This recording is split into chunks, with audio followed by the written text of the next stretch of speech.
Fate Be Changed, Chapter 31, Merida. The cold splash of water struck Merida in the face, dampening the cloth that was wrapped around her head, along with the front of her kirtle. "Princess!" Merida screeched. "I just wanted to make sure you were awake," Eleanor said before busting into giggles. Merida rolled her eyes but could not help laughing herself. It was rare to see the princess's playful side. It evoked memories of how joyful her mother had been back when Merida was still a wee girl. Queen Eleanor had become more and more serious over the years, especially as Merida neared marrying age. Her mother spent so much of her time preparing Merida for her eventful reign as queen that she seemed to have forgotten what it was like to just enjoy being with her daughter. Maybe, once Merida returned home, they could get back to enjoying the relationship they once shared. If she ever returned home. You will. In another act of defiance, instead of practicing her speech at the Highland Games as Queen Katerina had ordered, Eleanor had decided to keep up with the day's planned survival lesson. Merida had hoped that she would change her mind about escaping before her betrothal was announced at the Highland Games, but her mother was still determined to leave. Ironically, the one thing that would likely keep her here was the one thing that scared Merida the most, this mysterious threat to the kingdom. Eleanor pledged she would not leave until the matter was handled and McCameron Kingdom was no longer in danger. More water splattered onto Merida's face. "Really, Princess?" she lamented. "I am sorry. That was the last time, I promise," Eleanor said between peals of laughter. "Are you paying attention?" Merida asked. "This is supposed to be a lesson, remember? You must focus. This is not a time for leisure. It takes work." "I know, but it is very hard to think about work in the midst of all this beauty," Eleanor said with a dreamy sigh. She tipped her head back and smiled up at the clear blue sky, the picture of contentment. She sat upon a rock with her knees against her chest, her arms wrapped around them. Earlier, when Merida had suggested she remove her slippers and dip her toes in the water, her mother had looked at her as if she was speaking a foreign tongue. That was when Merida had learned that in her 19 years, Princess Eleanor had never been allowed to swim in any of the pristine lakes that speckled McCameron Kingdom. Her mother lived a privileged existence, but also a tragic one. Over the past week, Merida had learned just how little joy Eleanor McCameron had experienced in her life. "Did your father teach you to kill a fish with a bow and arrow as well?" Eleanor asked. "He did," Merida answered. "He taught me everything I know." "I cannot imagine my father doing such a thing." "Having met him, I cannot imagine your father teaching you how to hunt fish either, Princess." "Not just teaching me, I cannot imagine him hunting or fishing at all." "How can that be? I thought every young Scottish lad learned to hunt. 'Tis a rite of passage." "Oh, I am sure he hunted for sport in his youth, but he became king very early in his life," Eleanor said with a shrug. "He was but 18 years old when he and my mother were betrothed, and my grandfather, the Queen's father, was killed soon after. King Douglas ascended to the throne and has been tended to by servants in his army ever since." "My father still hunts, even though—" Merida stopped herself just in time. She had not revealed to Eleanor that her father was the king of Dunbroch Kingdom. "Even though he is high up in his clan's army," she finished. "Your father is a rare one indeed," Eleanor said. "I would like to meet him one day. I want to applaud him for bucking tradition and teaching his daughter the skills she needs to survive." "I think I can arrange that," Merida said, trying her best not to laugh. She stooped down and scooped up a handful of water, sending it flying toward the princess. "Now get over here and let me show you how this is done." She was gloveless this afternoon, having filed down her claws just before leaving the castle. However, she had used ribbon to secure the sleeves of her liane to her wrists to prevent the hair from her arms from sticking out. It was at least 2 inches long and now covered much of her legs as well. Merida feared she had only a few days left before she could no longer hide what was happening to her. It was paramount that she remedy things here as soon as possible. Eleanor pushed herself up from the rock and, holding her a plain brown kirtle high above her ankles, tiptoed over to Merida. They stood at the edge of the shallow creek, which teemed with salmon and herring. Merida handed Eleanor the bow and arrow and instructed her on how to come in to her target. "Once you have a certain fish in your sights, you must follow it.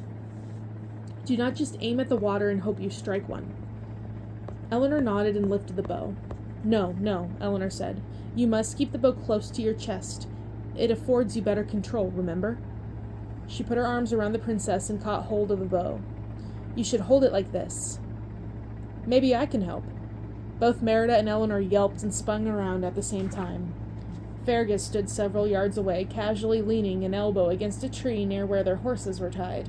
The fact that neither Angus nor Alistair had alerted them to his presence demonstrated how comfortable both horses already felt with him. Fergus, Eleanor greeted with a curt nod. Princess, Fergus said, bending over with a full bow. We did not expect to see you until later in the evening, Eleanor said. Fergus looked to his left and then to his right. I do not see a sign that says no Dunbrocks allowed. Merida noticed Eleanor's mouth twitching, but she managed to rein in her grin. She stuck her regal nose in the air and, with a cheeky smirk, said, Well, maybe there should be one. Oh, but I do not think so, Princess. You see, according to the Peace Alliance, I am allowed to explore these lands at my leisure. Fergus arched a brow. Or was the McCameron being untruthful when he offered those terms to the various clans in the kingdom?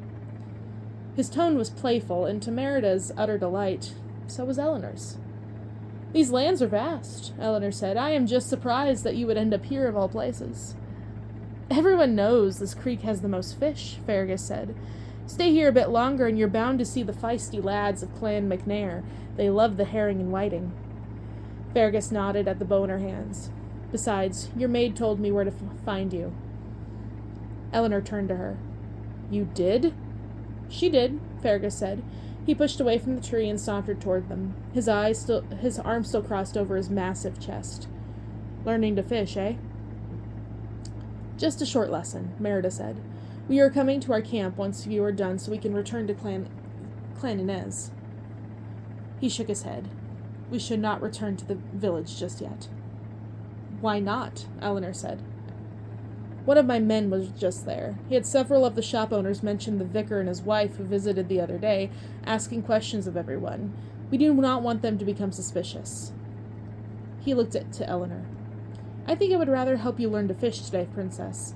Some say I am an even better fisherman than archer. He positioned himself next to Eleanor, retrieved an arrow from his ever-present quiver, and used the bow to send it sailing into the creek. He struck a fat salmon on the first try. How did you do that? Eleanor asked. She didn't even try to hide the admiration in her voice, which told Merida just how impressed she was by Fergus's skill. It was all in the flick of the wrist, Fergus said. Here, I will show you.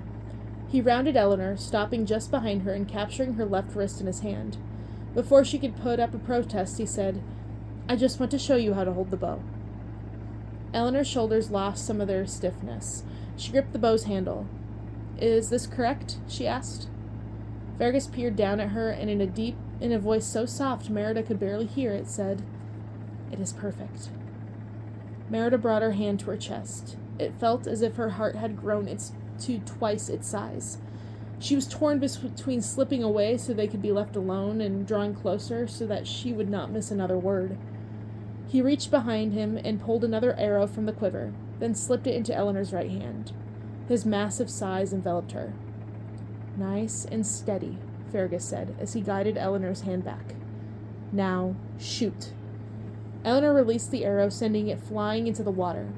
Her delighted squeal told Merida that she had hit her target, even though Merida could not see it. Eleanor bounced up and down like a wee lass who had been awarded a sweet cake.